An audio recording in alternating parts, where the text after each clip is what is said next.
everyone, we're going to be carrying on with noughts and crosses. So first we're going to hear it from Seffi. I moved the cursor over to shut down and clicked, yawning as I waited for my PC to switch off. It seemed to be taking forever tonight. At last there was a clunk and the screen went black. I pressed the button to switch off my monitor and switched off the loudspeakers. Now for a quick drink and then bed. First day of school tomorrow. I groaned at the thought. School. I'd see all my friends again and would have the usual conversations about the places we'd visited, the films we'd seen, the parties we'd posed at, and before long it would be like we'd never been away from school at all. The same old faces, the same old teachers, the same old. But that wasn't strictly true, was it? At least tomorrow would be a bit different from the start of every other new term. 4 noughts, including Callum, was starting at my school. Maybe he'd even be in my class. And if he wasn't, we were bound to share some lessons together. My best friend was going to attend my very own school. That one thought alone was enough to make me grin like a silly idiot. Please, God, let Callum be in my class, I whispered. I walked out of my room and headed along the landing. Callum in my class, that would be so great. I was looking forward to showing him the playing fields and the swimming pool, the gym and the music rooms, the dining hall and the science labs. And I'd introduce him to all my friends. Once they got to know him, they'd think he was as great as I did. Oh, it was going to be wonderful. I crept down the stairs. As thirsty as I was, I didn't relish the prospect of running into Mother. She was so miserable. I couldn't understand it. I could still remember when Mother had been all smiles and hugs and jokes, but that was long ago and far away now. About 3 years ago. Since then, there had been a complete change. Her sense of humour had grown old and died before the rest of her, and these days her lips were turned down in a frown that was permanently carved into her skin. I shook my head. If that's what growing old was about, then I never wanted to grow old. At least Dad was still fun, when he was around, which wasn't often.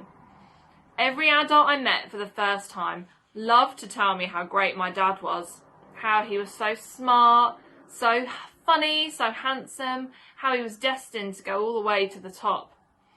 I'd have liked to discover those things about my dad for myself. A man with oily hands and a sweaty smell who came to Mother and Dad's last dinner party had spent his entire time with me talking about how Dad would be Prime Minister one day, and I must be so proud of him. I mean, that man could have won a gold medal at the International Games being the most boring person in the world. Why on earth would I care about Dad becoming the Prime Minister? I saw little enough of him as it was.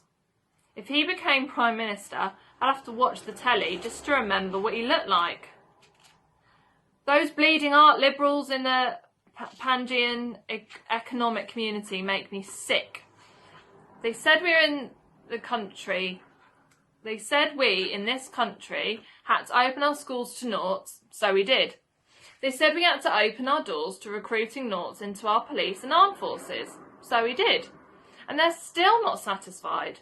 And as for the liberation militia, I thought letting a few blankers into our schools would spike their guns. I froze on the bottom step at the sound of Dad's bitterly angry voice. It wasn't enough. Now the liberation militia have had one of their demands met. They don't see why they can't have a few more. And then it'll be a few more after that. Another voice. Dad had a guest. Over my cold and rotting body, I knew granting even one of the Pangean EC's demands was a mistake. God spare us from liberals and blankers. I winced at the venom in Dad's voice, and I'd never heard him refer to noughts as blankers before. Blankers. What a horrible word. A nasty word. My friend Callum wasn't a blanker. He wasn't. The liberation militia are growing impatient with the rate of change in this country. They want... And just who are they? Dad demanded.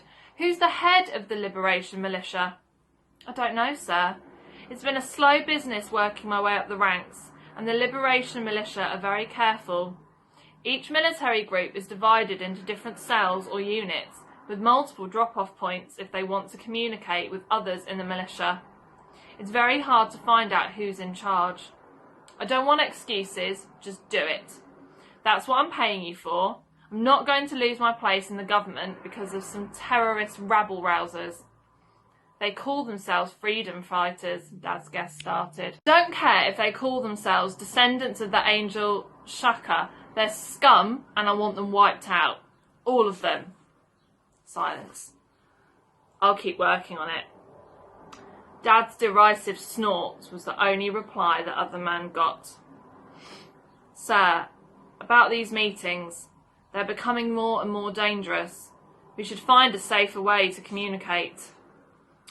I still want these face-to-face meetings at least once a month.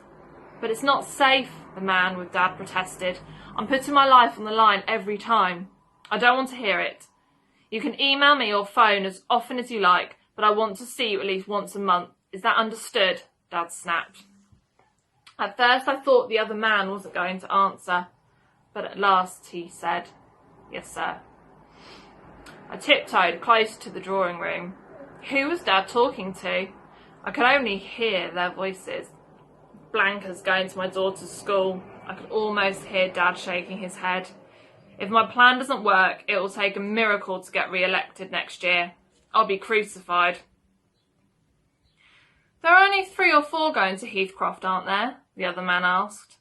That's 3 or 4 more than I thought would pass the entrance exam, Dad said with disgust.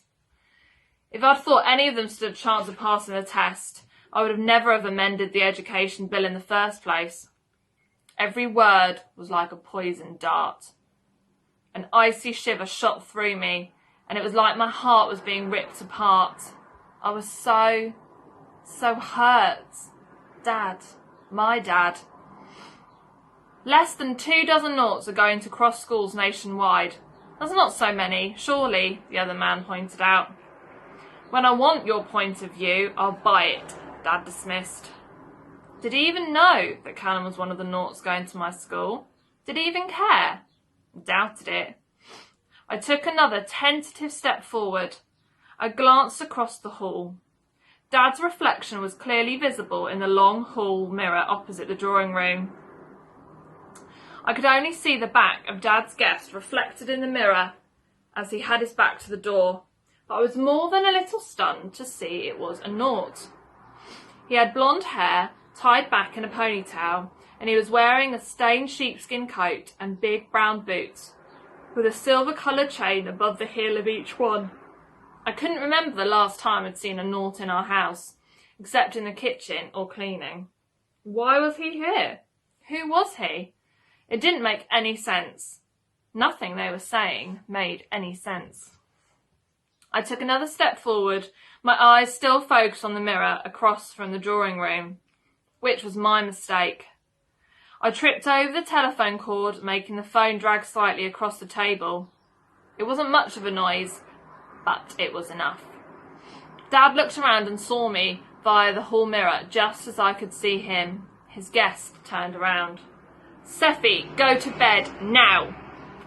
Dad didn't even wait for me to leave before he slammed the drawing room door shut. I barely gathered my scattered wits when the door opened again and Dad marched out alone, slamming the door shut behind him. What did you see? He demanded as he strode over to me. Pardon?